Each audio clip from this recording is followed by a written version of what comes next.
E agora, você acompanha pela Rádio Rio de Janeiro o programa Estudo das Obras de André Luiz. Vamos refletir sobre o livro Nosso Lar. Produção e apresentação, Tereza Cristina e Marco Antônio. Olá, caros ouvintes da Rádio Rio de Janeiro, começando mais um programa do Estudo das Obras de André Luiz. Estamos estudando atualmente o livro Nosso Lar, que foi psicografado por Francisco Cândido Xavier, pelo espírito de André Luiz. Amigos ouvintes da emissora da Fraternidade, Rádio Rio de Janeiro, novamente estamos aqui com a permissão de Jesus e dos bons espíritos para darmos continuidade ao nosso estudo da obra Nosso Lar. Nós continuamos no capítulo 33, em que no último programa nós fizemos um comentário, ainda continuando o mesmo comentário, sobre aqueles espíritos que o André Luiz observa e fica assustado, e que ele presencia pela aparência, e aí a Narcisa explicando a ele que são espíritos que são espíritos que vivem na carne em missão redentora, estão em alguma missão lá no plano espiritual. Ele fala da claridade azul em que eles são envolvidos. Nós comentamos sobre essa questão da luminosidade que o perispírito transparece em espíritos superiores, dada a sua superioridade. Falamos sobre o preço, para adquirir isso, o preço da luz, né? Comentamos sobre isso, e dando continuidade, ela observa que já num ponto escuro no horizonte, ela vê se aproximar as caravanas que vêm no umbral, porque eles foram ao portão da colônia, um dos portões da colônia, para esperar os samaritanos, que são espíritos incumbidos de trazerem, por ordens superiores, determinados espíritos já se encontram em condições de melhora para virem para a colônia. Né? E aí ela identifica a caravana vindo. Foi aí que nós paramos. Chegamos a comentar sobre os animais. Paramos porque o animal vai continuar. Por isso que eu parei, mas nós começamos a comentar sobre os animais, porque o André Luiz interroga o que é isso, porque ele vê cães orientando a vinda da caravana, que são puxados, nós vamos ver, por muares, por burros. E ele vê cães orientando para a diligência, vamos dizer assim, chegar na colônia. Então, continuando aí no parágrafo 23. Os cães? Vamos voltar um pouquinho. Identifiquei a caravana, para pegar o raciocínio, né? Identifiquei a caravana que avançava em nossa direção sob a claridade branda do céu. De repente, ouvi o ladrar de cães a grande distância. Que é isso? Interroguei assombrado. Os cães, disse Narcisa, são auxiliares preciosos nas regiões obscuras do umbral, onde não estacionam somente os homens desencarnados, mas também verdadeiros monstros, que não cabe agora descrever. Então ela está dizendo que é da monstruosidade, muitas vezes, que nós carregamos em nós, e ao desencarnarmos, né, nós exacerbamos aquilo que nós somos, né? Isso, a gente combinou que ia falar um pouco sobre os monstros, né? Esses monstros, eles não são monstros criados por Deus, porque Deus cria o princípio inteligente que vai evoluindo até se tornar um ser humano, até entrar no reino nominal, e daí continua na sua caminhada até chegar à angelitude. Até porque Deus não cria o mal. Então, esse monstro a que a Narcisa está se referindo, e que ela diz que não vai descrever agora, na realidade são espíritos que mantêm uma forma monstruosa no mundo espiritual. Por quê? Não é? Porque já que eles são seres humanos, se a gente parece o quê? Que eles regrediram. Mas eles não regrediram enquanto espíritos. Eles se apresentam no mundo espiritual com a mesma monstruosidade que eles carregavam dentro deles enquanto encarnados.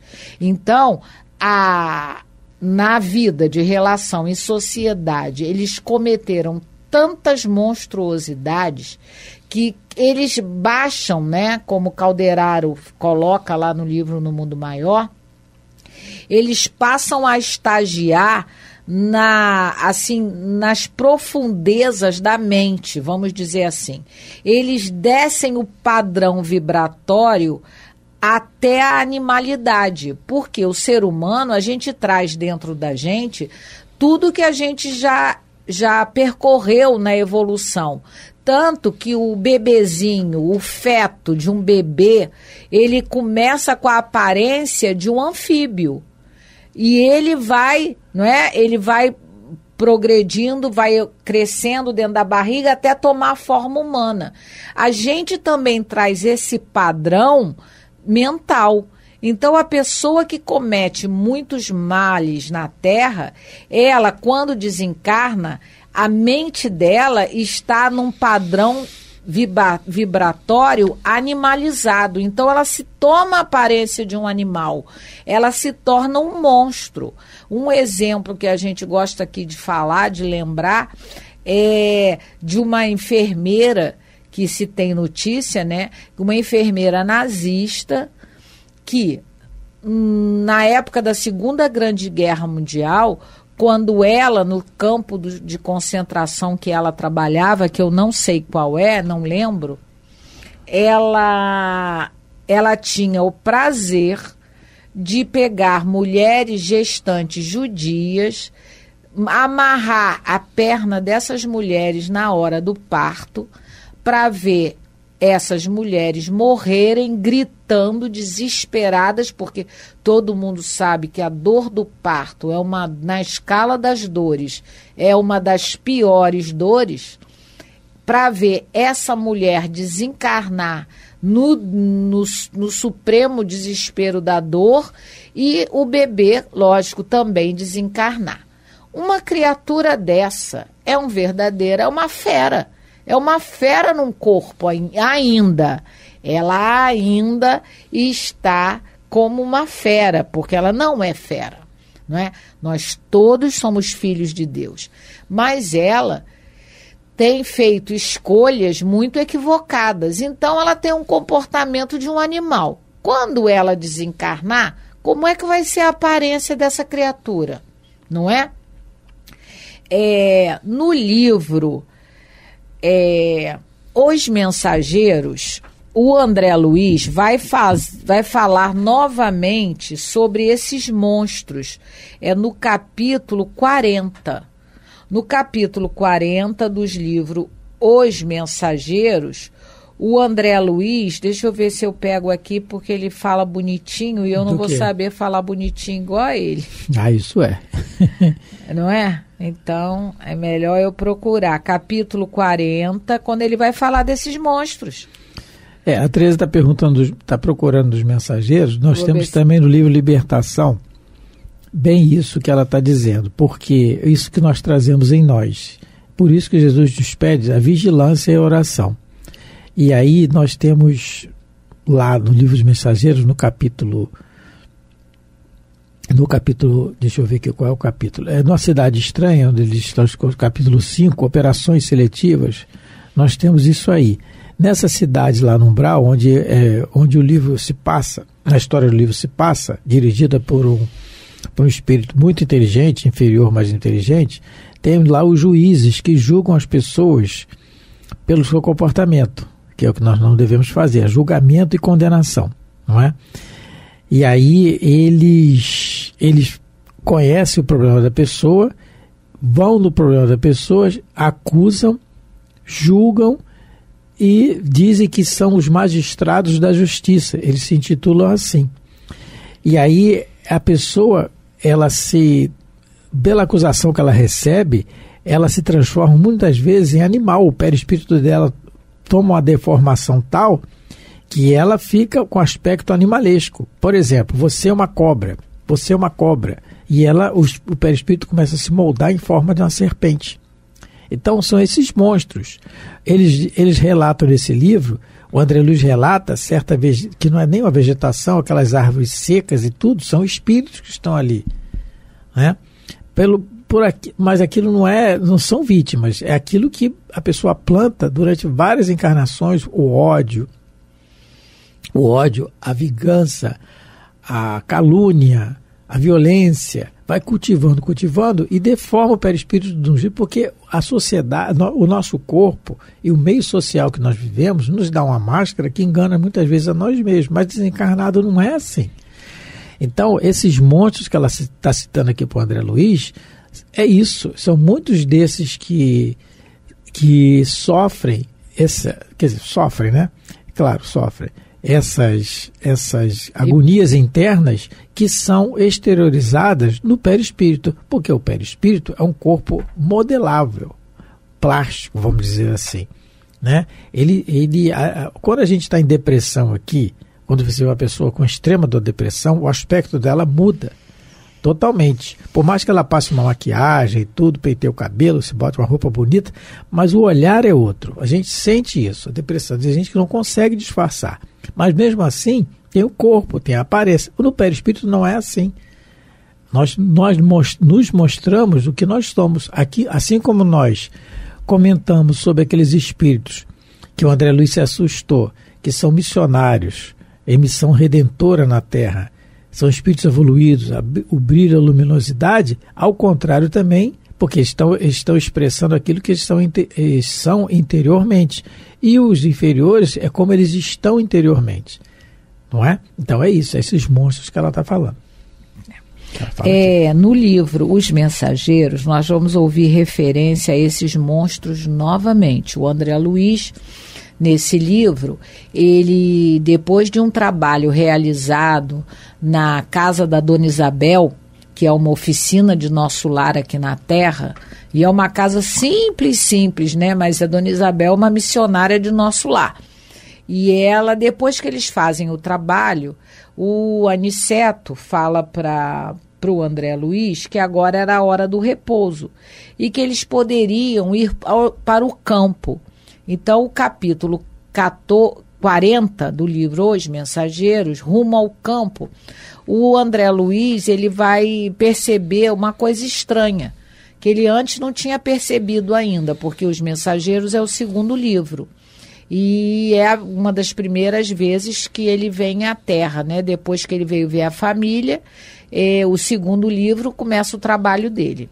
E aí o Aniceto fala assim para eles: estão vendo aquelas manchas escuras na via pública? Porque eles estão volitando. Indagava o nosso orientador. São nuvens de bactérias variadas. Flutuam quase sempre também em grupos compactos, obedecendo ao princípio das afinidades. Então, tinha nuvem de bactéria desse tipo, de outra cepa, de outro tipo, né? E elas se agrupavam. E aí, o Aniceto mostrou alguns edifícios e algumas regiões da cidade. Observem os grandes núcleos pardacentos ou completamente obscuros. São zona de matéria mental inferior, matéria que é expelida incessantemente por certa classe de pessoas. Se demorarmos em nossas investigações, veremos igualmente os monstros que se arrastam nos passos das criaturas atraídas por elas mesmas. Olha, então, se tem os monstros lá no mundo espiritual, né, na umbral, tem os monstros aqui na crosta também.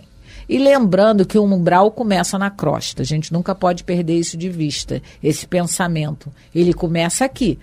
Então, o que ele está dizendo? Olha, tem pessoas que pensam tão mal enquanto encarnadas, arquitetam tanta maldade, não é? Tanto ódio, tanta inveja, tanta coisa ruim, que além da nuvem de bactérias mentais, né, que são os vibriões mentais que elas produzem, ainda tem os monstros que se afinam com elas e potencializam ainda mais os pensamentos ruins dessas criaturas.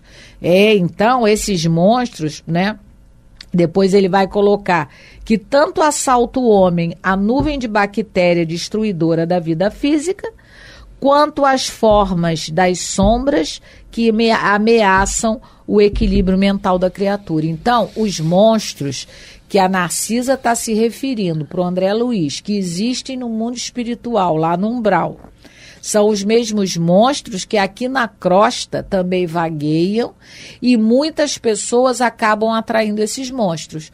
Por isso da necessidade dos cães lá no umbral, para afastar, como no caso a gente até comentou no programa passado, aqueles cães que são pastores, que colocam a ordem lá no rebanho, os cães aqui provavelmente intimidam os monstros. Porque a gente não viu que o André Luiz tem medo?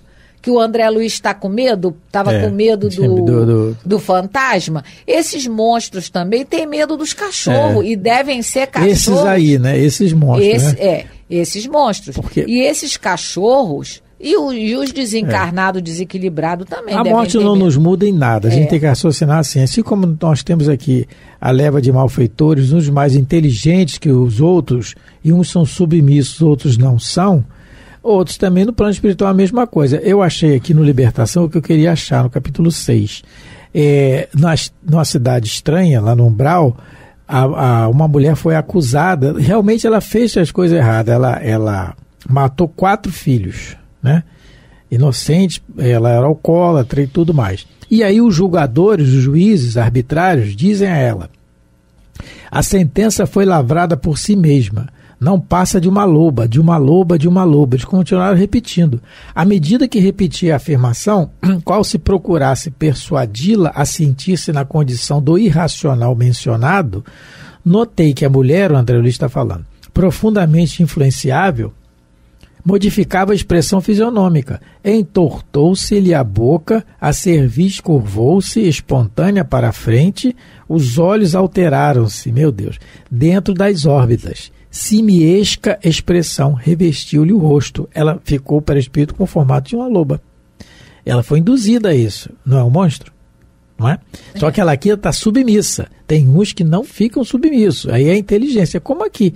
Então, o que a Teresa está colocando, esses monstros que são aqui persuadidos pelos cães, eles são submissos.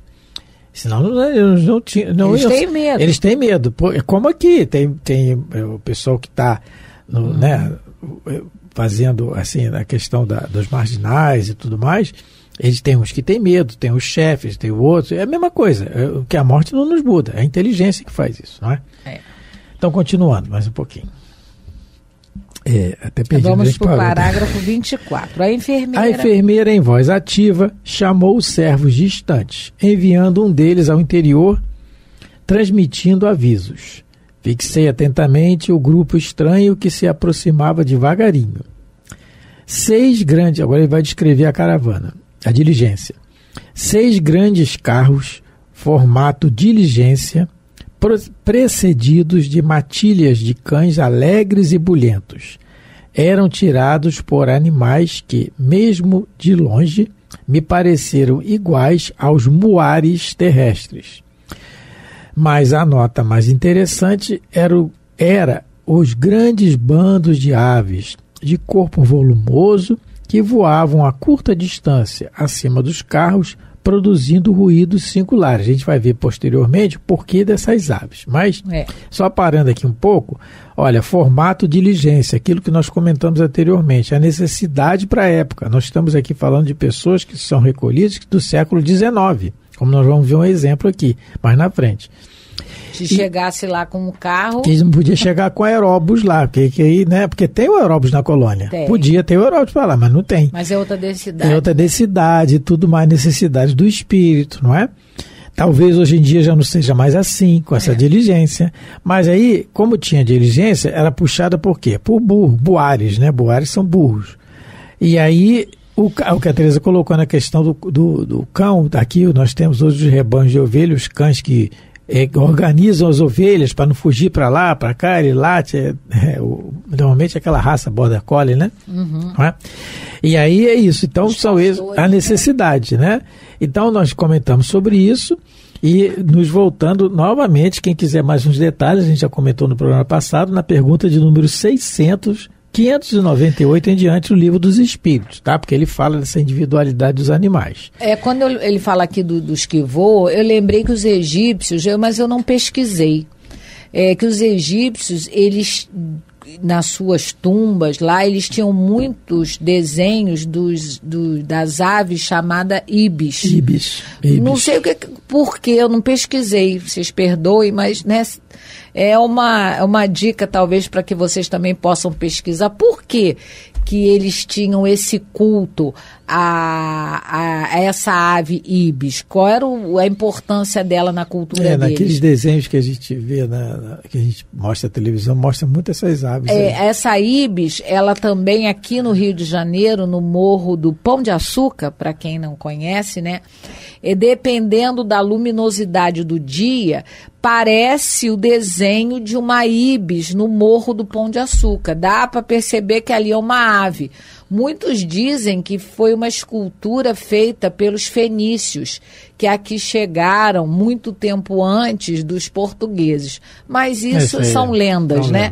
Mas depois eu vou procurar sobre qual é a representatividade dessas aves ibis lá na cultura egípcia, o porquê que elas apareciam, né? Quem sabe para o próximo programa a gente possa falar, porque ela vai falar mais um pouquinho sobre essas aves, né? A finalidade lá em Nosso Lar. Talvez a gente dê para a gente ver qual é a finalidade dessa, mas aí fica para um próximo programa, né? Procura. Isso. E ela continua. Dirigi-me, incontinente a Narcisa perguntando, é claro, né? Onde é o aeróbus? É o que a gente falou antes, né? Por que não tem aeróbus? Não seria possível utilizar o umbral? Vinha mais rápido?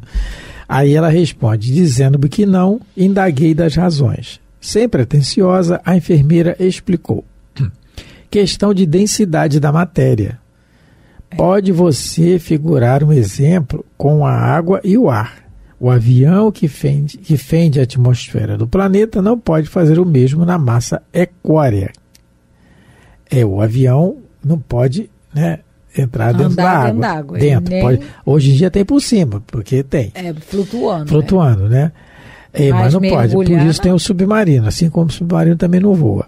Poderíamos construir determinadas máquinas como o submarino, mas por espírito de compaixão pelos que sofrem, os núcleos espirituais superiores preferem aplicar aparelhos de transição. É aquilo que nós comentamos. É uma diligência que está aqui, por espírito de compaixão, para não assustar, para não amedrontar as pessoas.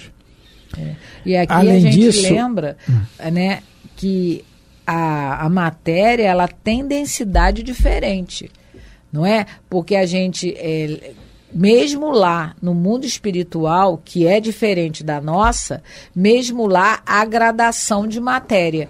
Do umbral é de um jeito, das trevas é de outro, da colônia Nosso Lar é de outro. Dentro da colônia, provavelmente no Ministério da União Divina, deve ter uma gradação, só que lá isso fica mais patente, não é? Então, o que é, às vezes, sutil para a gente, que a gente acha que não é matéria, os espíritos dizem que é. Eles falam isso no Livro dos Espíritos, né? Então, o aeróbus, ele foi construído com um tipo de matéria que provavelmente não tem como ele funcionar em zonas de matéria mais pesada. E ela dá o exemplo que o avião não pode andar na água e nem o submarino voar, porque não foram feitos para isso. Questão de densidade, né? Não foram feitos para isso, né? Bom, mais uma vez estamos terminando mais um programa. Isso. Agradecendo a todos a compreensão e a paciência de nos ouvir e lembrando sempre que não é uma leitura simples, é um estudo, e o estudo é assim, cada linha, cada parágrafo são inúmeras informações que os espíritos trazem para nós e temos que aproveitar, não é? Para isso é o estudo. Muito obrigado por tudo, pela atenção e fique com Deus. Muita paz a todos, a paz de Jesus, aos vossos lares, às vossas vidas. Vamos mandar um abraço aqui para os nossos companheiros lá da nossa Casa Espírita, da CF, né? Em especial o Jorge Simões, que tem a preocupação de colocar as gravações para o grupo lá do centro, e para todos aqueles que nos ouvem com muita paciência e com muito carinho. Fiquem com Deus. A Rádio Rio de Janeiro apresentou o programa Estudo das Obras de André Luiz. Produção e apresentação, Tereza Cristina e Marco Antônio.